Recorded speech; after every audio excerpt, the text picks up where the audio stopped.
They're Quirks in the works! An extraterrestrial spaceship has crash-landed in West Edmonton Mall carrying an alien species known as the Quirks. The Quirks are causing all sorts of havoc, and riders need to help restore order by blasting as many of these creatures as possible.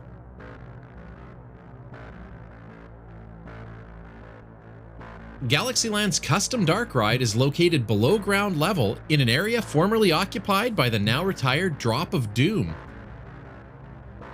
Each ride car seats 4 people who are sent spinning through the dark and given blaster guns to hit targets which trigger lights and animatronics while racking up a high score.